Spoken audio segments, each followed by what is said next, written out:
Hi and welcome back to my channel. In today's video you have the second episode of my SCASL project.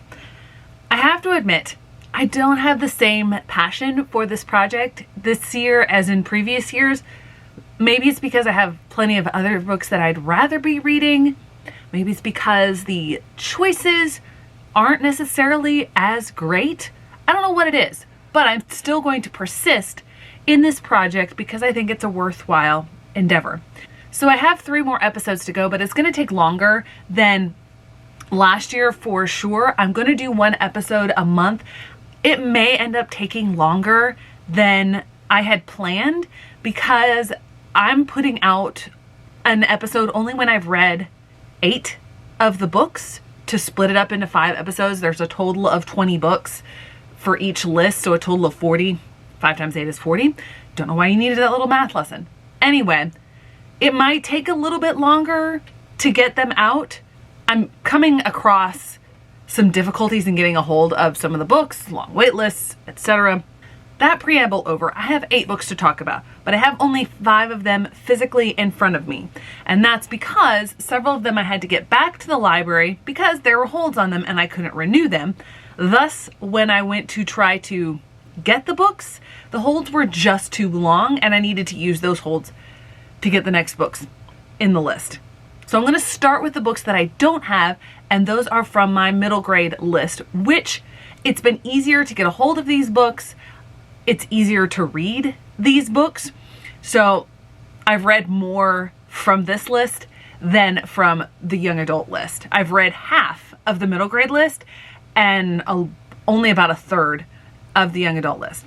If you see me looking down, it's because I'm looking at my handy dandy cheat sheet. And so I'm going to start with the first of those, and that is Across the Desert. So the reason I'm over here is so that I can put up the graphic right here. So Across the Desert.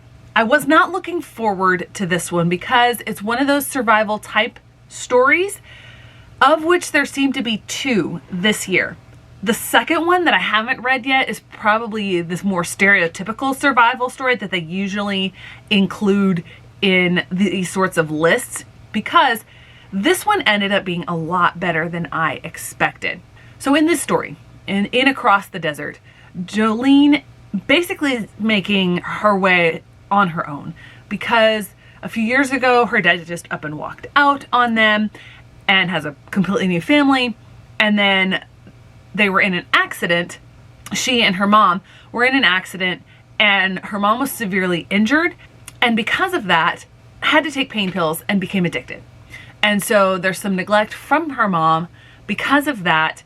And Jolene is really struggling because she just wants to be separated from her mom. And they don't have a lot of money because the dad left, because the mom's spending money on opioids. And she gets teased at school. And she has this one outlet. And that is an online friend that she's made named Addie, who flies an ultralight, which is some sort of plane that you can operate without a pilot's license. And this person, Addie, she streams the flights but does not store them. They're just live.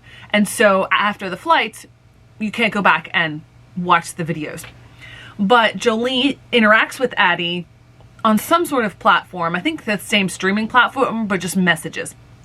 And Jolene watches these at the library, and the inciting incident is she's watching one of these and Addie crashes.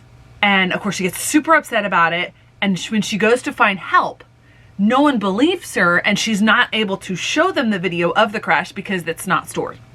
And so she becomes very determined that she's going to help her friend who is in legitimate danger. But of course, a lot of these adults don't necessarily believe it. And Jolene is not entirely honest with them because she doesn't want the cops coming out. Sorry about the focus issues. She doesn't want the cops coming out to their house because she knows there will be investigations and her mom might get in trouble. She might get separated from her mom. So she's not entirely honest. And so she decides to go on her own out into the desert to find Addie. I forgot to mention, Jolene is in Phoenix and Addie is somewhere nearby in Arizona, but way out in the desert. Throughout this, I kept feeling like, oh my word, Jolene, don't make that decision. That's so dangerous. And that comes up a lot. It ended up being solved in a fairly realistic manner, and the way that different people actually came along and helped Jolene, both with finding Addie and with the issue with her mom, I thought was really well done. There were a couple nitpicky things at the end. I'm not going to get into that. I talked about that in my recent reads where I talked about this one. So let's look overall. Survival stories tend to have more of an appeal for middle grade students, so I did put it at a 4. Literary quality, I thought it was really well written, so I put that at a 4 as well. The characters, I also thought were well done, especially Jolene and another character whose name, I think Marty is her name, and she's a high schooler. They were both very well done, so I put that at a 4 as well. When it comes to plot, because it wasn't so focused on the survival and it had so much other stuff built into that, I thought the plot was much better than a normal survival story. Also put that at a 4. And my enjoyment when I ran it through Compile was also a 4. Didn't have to do any math on this one. This one gets a score of 4. Next we come to Cuba in My Pocket. And I hadn't necessarily been looking forward to this one, but then I read another book by this author that I had an arc of and thought, this is probably going to be good. And you'll see for enjoyment, it got a half star higher than Across the Desert, but it has an overall lower score. So let me tell you a little bit about it.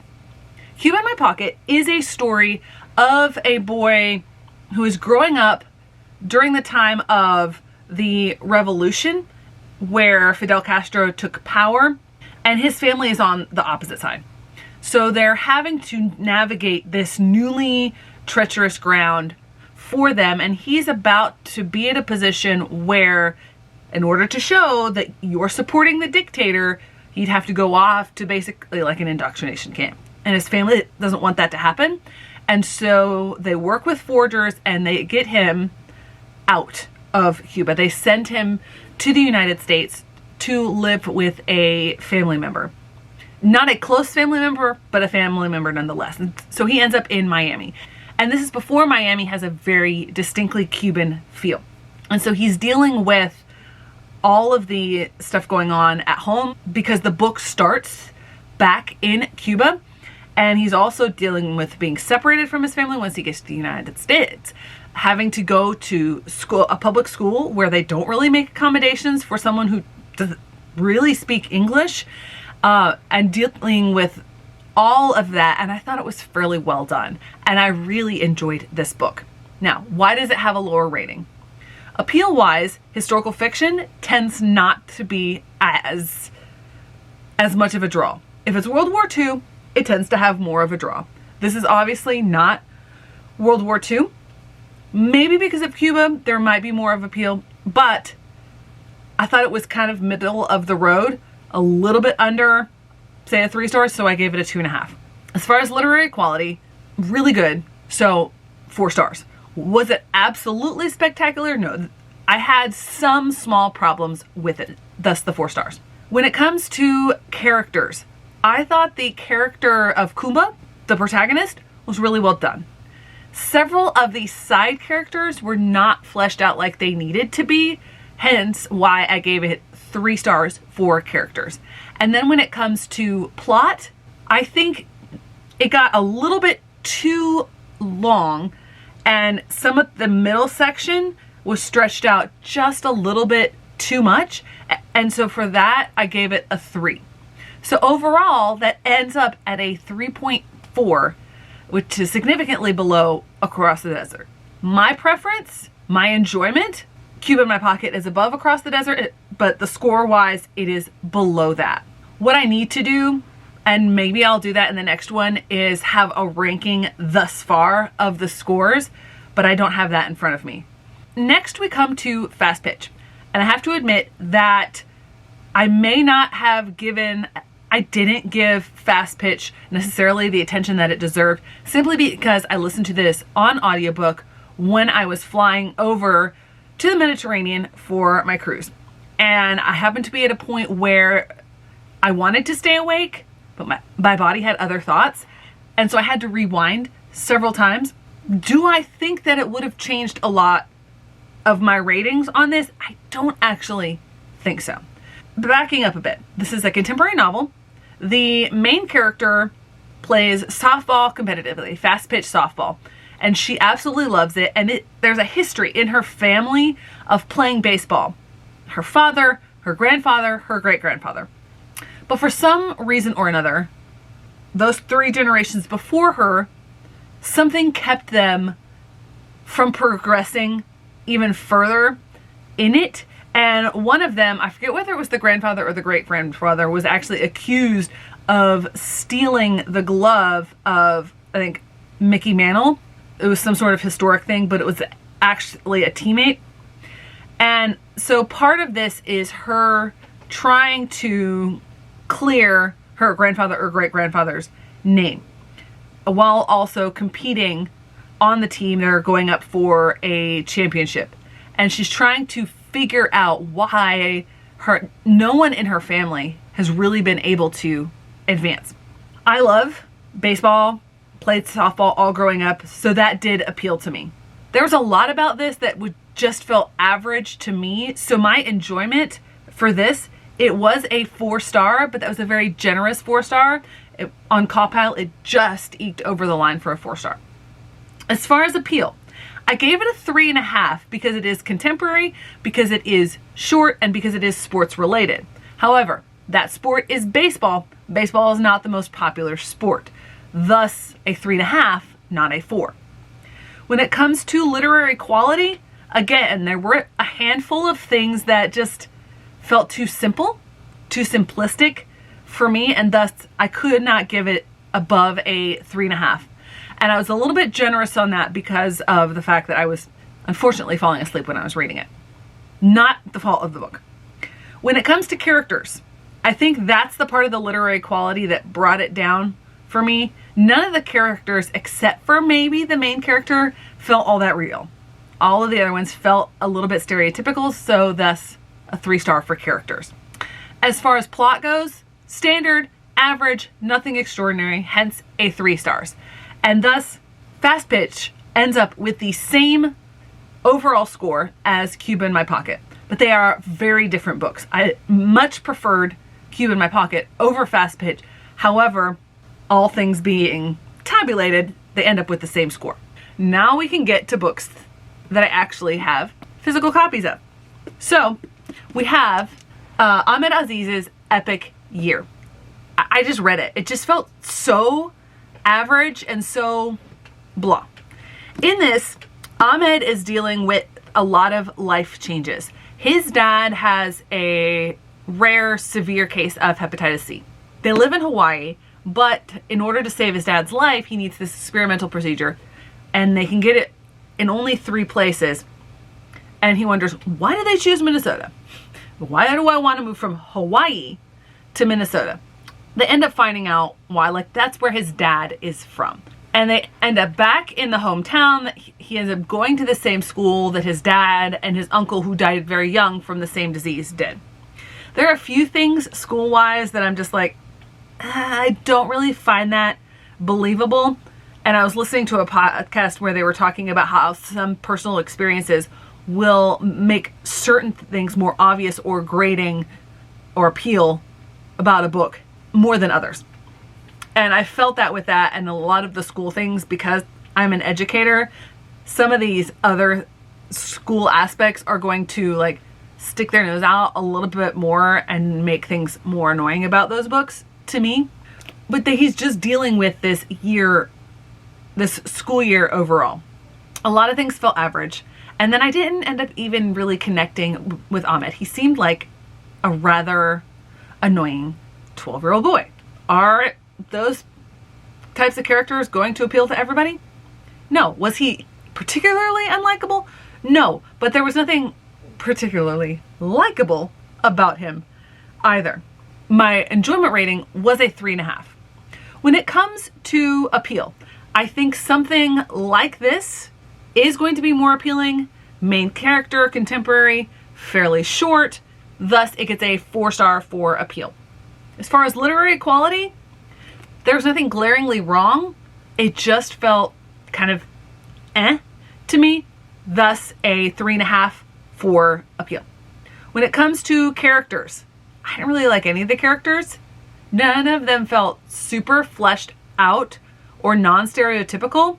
There's a little bit of dimension to some of the characters, thus a 3 stars for characters. Then when it comes to plot, again, plot was average, so 3 stars. And thus, a third book in a row with a 3.4 average. All 3 of these have the same average, but for very different reasons. That's going to make ranking them interesting. I'll figure out how to do tie breaks, but that's for another video. Now we come to what I think is one of the best that I've read for middle grade, and that is Lines of Courage. In Lines of Courage, I was a little bit nervous going into this because this was a World War focused book.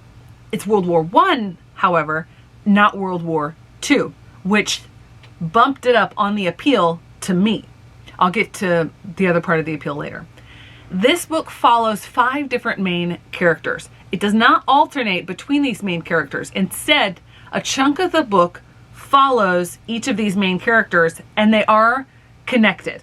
Some of that, you had to stretch the suspension of disbelief just a little bit, but not too much. But by doing this, Jennifer Nielsen is able to tell the full story, all of the sides of this war. Because unlike in World War II, you don't necessarily have an ideological good and evil for the World War I. World War I needs to be studied a lot more, and it's really complex. So 2 of the characters are on, and again, I can't remember, I should have looked this up. 2 of the characters are on the side, the losing side, and 3 of the characters are on the Allied side. There is a boy from the Austro-Hungarian Empire, a girl who is German, a girl who is British, a girl who is French, and a boy who is Russian. And they all interact to tell, just briefly, the full story of what went on. You see the ambulance trains, you see the trench warfare, you see what it was like in France, where a lot of the fighting took place. There's a lot that is talked about here. A lot, towards the end, you get mentions of the Spanish flu, which started in Europe. Towards the end of the war, you see interactions and hints of the anti-Semitism that went on for decades, for centuries before World War II. There's a lot going on in this book, and I think she wove it together really well. And thus, my personal enjoyment for this was a 4.5 star. As far as appeal goes, I debated between the 2.5 that I gave it and the 3, because this is historical fiction. Historical fiction does not tend to grab as many students unless it is World War II related. This is World War, and maybe some kids will be like, oh, World War, I'm going to pick it up. But then they'd realize it's World War I, and World War I is just not as talked about, even though I think it's more interesting. Thus, I landed on the 2.5 stars for appeal that I gave it. When it comes to literary quality, 5 stars. Jennifer Nielsen did an amazing job with the quality of this book. Characters, to have so many different characters, she balanced that really well. There are a few things that felt like they could be improved, hence a 4 star for characters, but she did a really good job on this. Plot was excellent. Again, that little bit of extra stretch of the suspension of disbelief kept me from giving it 5 stars, but it got 4 stars. And so for that reason, this gets a 4.0 when all the scores are tabulated, which is the same as Across the Desert, but I enjoyed this book a lot more. I'm really gonna have to figure out a tiebreak thing here. Now we get to the young adult list. And I have only 3 that I've read this episode for that. And we're gonna start with what I hope will be the lowest out of those, and that is Lies Like Wildfire.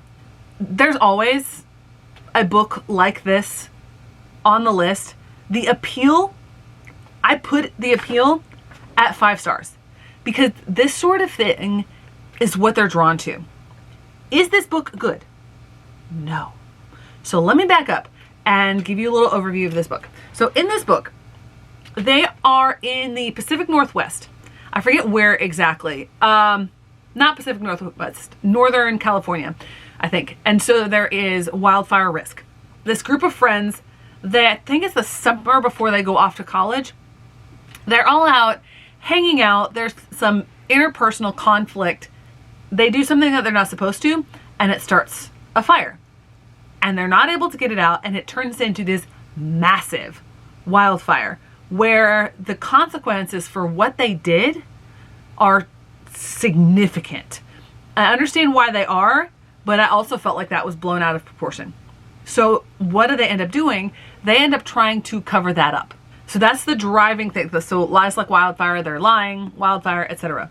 But also there's something mentioned that someone goes missing. So there's also the murder mystery aspect to it.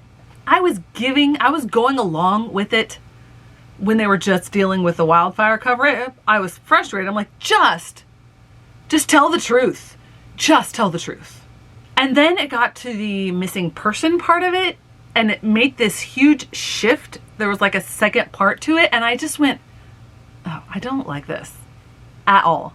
I tolerated the first part of it, which is about 60%. The last 40%, I actively did not like it. I'm not going to say more details, obviously, because this is supposed to be like thriller-ish. Do I think someone different than me would get more out of it? Possibly, but its Goodreads rating is not great either. So for enjoyment, I don't know how, but I guess through Cawpile, it got a 3-star. I'll have to go back and look at my Cawpile rating because I don't think it deserved a 3-star. I think a 2.5 star, which would drop this rating even lower. Again, appeal, 5-star. Literary quality, was it decently written? Were they compelling? What did it do what the genre demands? Yes. Was it great? Was it an excellent example? No, hence 3 stars for literary quality. So characters, the main character is so dislikable. I could not with her. And a lot of the other characters aren't really well developed. So 2 stars for characters. Plot, again, I could give it up until 60% of the book. Then it switches, and that last 40% ruined it. So plot is 2 stars. I was generous with that because it did have that first 60%, I should say. So overall, this gets a 2.9. I may end up going back and adjusting this, my enjoyment, to a 2.5 star, which would drop it down to probably a 2.8, maybe a 2.7. Then we get to what is probably my second favorite, and that is African Town. So in African Town, it is told in verse, and there's a different voice for every one of these characters that are talked about. The authors did meticulous research about the history of this. So this is a fictionalized historical narrative of a real event. The importation of slaves to the United States was ended in 1808. That's in the Constitution. Did people actually stop? For the most part, yes. Obviously, not everybody did.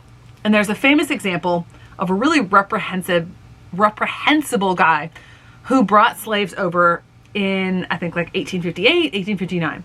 So right before the Civil War breaks out, and this is the last documented case of slaves being transported from the continent of Africa to the United States. They were in slavery, but then once they were freed after the Civil War, they ended up creating their own community called African Town. This book tells the story of both the people who were brought over, who were torn away from their country, the people who did the tearing away, and their descendants.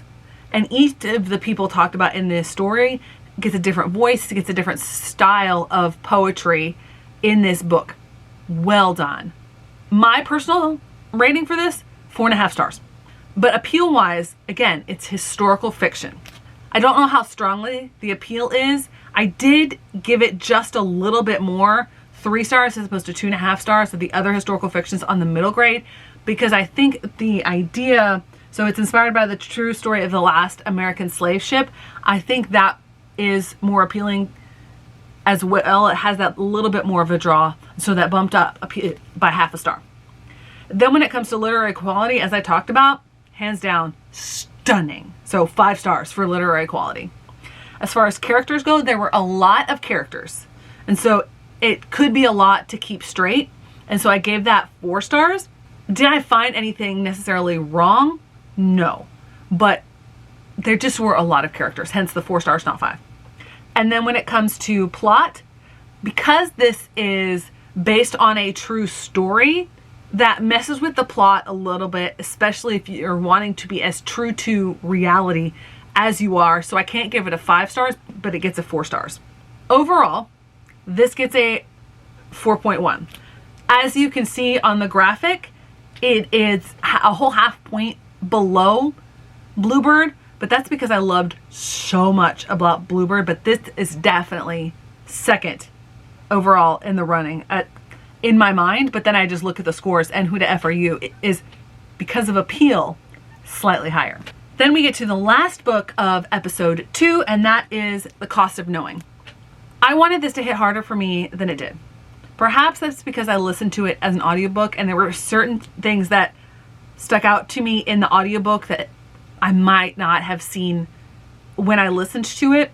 The thing that kept me from enjoying it as much is kind of minor and nitpicky. And let me back up and tell you what this is about. So there's a little bit of a touch of magical realism to this. So the main character, after a tragic accident that both he and his brother are involved in, and his parents are killed, he wakes up being able, when he touches things, to see the immediate future of those objects. But like, he can't turn it off. And so it becomes this burden that he has to bear. He's tortured a little bit by it, because at one point, I think he brushes up against his best friend, who's the brother, the girl that he likes, his girlfriend, and he sees the death of his best friend. He has by that point realized that he can't change history, and so he runs away. He abandons his friend. His friend also gets into an accident and dies. And so he's tortured by that. And then he touches something, encounters something that makes him realize, oh no, my brother is going to die very soon. And he's tortured both by knowing that he can't change the future, and also by what he did when he saw something that happened to his friend. And it's a very profound exploration of all these different bits of trauma and how it affects both of these boys, how they've responded, what they're dealing with, because they live with their aunt. She is able to afford a much nicer house than you would expect in this area that's basically white, because she's a very good realtor. And they have to deal with this neighbor that they like, and who apparently likes them, but is extremely bigoted. So you've got all of this going on. The thing that kept pulling me out of the story and kept me from being immersed in it was something that just kept coming up, that Brittany Morris kept putting in. And so he talked about the fact that he's had to learn to cancel the vision. That's how he called it, just to cancel the vision, so he wasn't plagued by it all the time and he could be in the real world. And okay, I get that. And so to show that it happens with everything he touches, she'll mention that like he picks up his phone and he has to cancel the vision of him unlocking his phone, opening his phone, and then he unlocks his phone and opens it. I get putting that in once, twice, it's fine. Or touching a chair and canceling the vision of him pulling out the chair and sitting down. The problem for me was that she didn't establish that as a thing for him and then move away from it. She did that so many times throughout the book. And I'm like, you know, by this point, I'm like, stop. I get that he has to do that. I understand. You don't have to keep telling me that this is happening. It was just really annoying, and it just felt pointless. And so that just kept pulling me out of the story every time she would do that. And I think for that reason, it didn't have the impact on me that it had on others. I just couldn't stop being annoyed with that every time I heard it. And that's the thing that if I had just been reading it, maybe I wouldn't have noticed it. But listening to it on audiobook, every time I heard it, it pulled me out of the story. But this is a really powerful story. I think Brittany Morris handled a lot and did it really well. And when she went there at the end, wow, it was so strong, so well done. I just couldn't stay in the story because of that annoyance that I mentioned. And thus my enjoyment was the 3.5 stars. If that one thing hadn't kept pulling me out of the story, this probably would have been a 4.5 stars for me. When it comes to appeal, I think this will strongly appeal to people, especially because it's contemporary. So I put it at a 4 star. As far as literary quality, I probably judged this a little too harshly, but because of that thing that kept pulling me out of it, that she kept repeating, I put it at a 3 star. Now that I realize that that's more of a me thing than an overall thing, I probably will go back and bump that up to a 3.5 star, which would probably take the overall rating up at least a point. Then when it comes to characters, the characters were really strong in here, especially the 2 brothers. I wish that a couple of the other characters had been a little bit more fleshed out, hence a 4 star, not a 5 star. The plot, I mean, she went there, and I really appreciated that. I can't remember why I said a 4 star, not a 5 star. I don't think that certain aspects of the plot were as tightly contained as it could have been, hence probably why a 4 star and not a 5 star. So overall, this gets a 3.7, and so it looks like this is the lowest out of the 6 books that I've read on the young adult list. It's not. I'm going to adjust it. It'll probably end up at a 3.8, which still does not bring it above Beasts of Prey, but I did enjoy, personally, Beasts of Prey more than The Cost of Knowing. But this is a really strong book. So there you go. There are the 8 books that I read for this round of the SCASL. This video is a little bit longer because I figured you should probably know a little bit more about the books before you get my rating as well. Thanks so much for watching. I hope to see you in the next one.